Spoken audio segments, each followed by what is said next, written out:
Bonjour à toutes et tous, heureux de vous accueillir dans cette quatrième vidéo sur les émotions et j'espère que vous êtes bien dans vos baskets.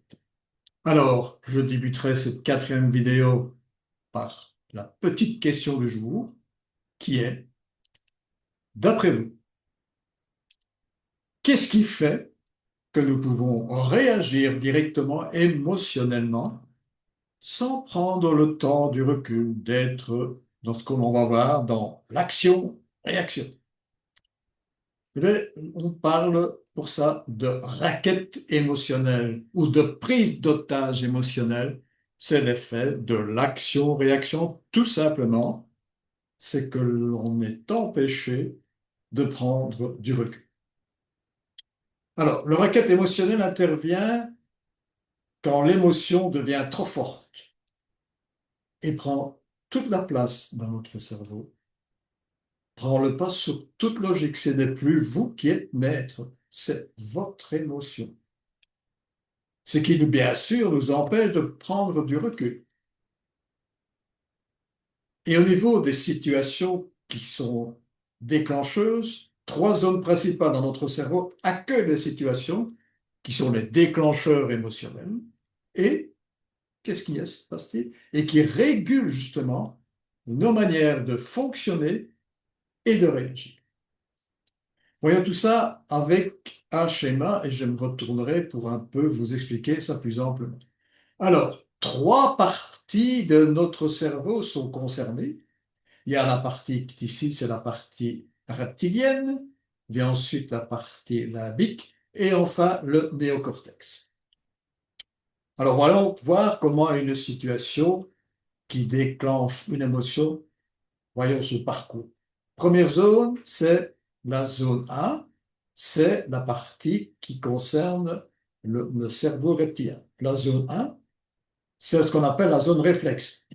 Et là, on détecte s'il y a danger ou si la survie est engagée. Ce n'est pas le cas, hop, la situation passe en zone 2, située dans la partie limbique.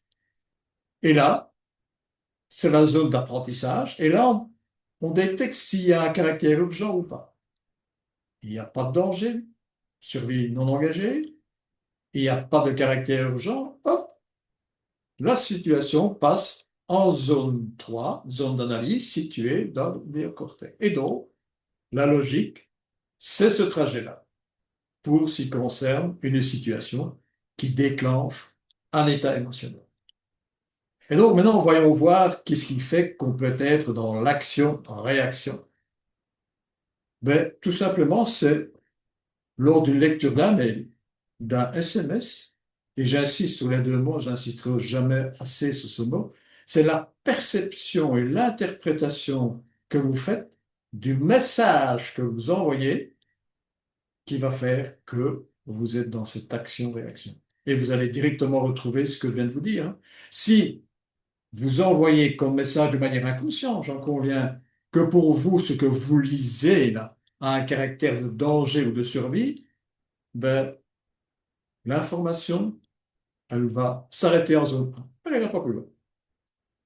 Ou si vous envoyez comme message, encore une fois de manière inconsciente, qu'il s'agit d'un caractère urgent, ben, il va s'arrêter en zone 2. Mais en aucune manière, puisque c'est un message de danger ou d'urgence que vous envoyez, en aucune manière, la situation va arriver en zone 3 pour l'analyser. C'est ce qui fait que vous êtes dans l'action-réaction. Et donc, l'objectif, c'est quoi? C'est de passer en zone 3 pour que vous puissiez l'analyser. C'est-à-dire passer d'un comportement automatique, puis quand on est dans l'action-réaction, on est dans un comportement automatique, hein. C'est l'émotion qui prend le pas, c'est lui qui prend le pas et qui fait en sorte que vous y réagissez. Il n'y a pas de comportement volontaire, et c'est ça qu'il faut faire, c'est passer d'un comportement automatique à un comportement volontaire. Alors, les chrétiens, c'est facile à dire, mais comment faut-il faire? Ben, prendre du recul, effectivement, et prendre du recul, c'est à un moment donné pouvoir s'arrêter. S'arrêter comment? Une des choses les plus simples pour s'arrêter, c'est de revenir avec sa pensée sur sa respiration. s'il y a bien une chose, le plus présent chez vous, c'est la respiration. C'est vraiment de déclic. C'est hop, un laps de temps suffisant, hop, je me rends compte, et hop, oula, maintenant, je prends le temps, là. Je ne vais pas réagir directement, je vais un peu analyser tout ça. Voilà, c'est vraiment prendre le temps pour prendre du recul. C'est aussi simple que ça. Alors, quelle autre question pourrait se poser, c'est quel peut être l'impact d'exprimer régulièrement, exemple, l'émotion de colère? On va vite découvrir ça. Alors, une émotion toxique à répéter, on ne parle ici de la colère, mais à terme fait partie intégrante de notre personnalité comme une seconde nature. Plus la colère aura tendance à se répéter, elle deviendra une partie intégrante de notre personnalité. Et quoi? Et à ce moment-là, on parlera effectivement d'une personne colérique parce que c'est devenu chez elle une seconde nature. Alors, d'où l'importance d'identifier ces émotions qui ont tendance à se graver dans notre personnalité à force de répétition.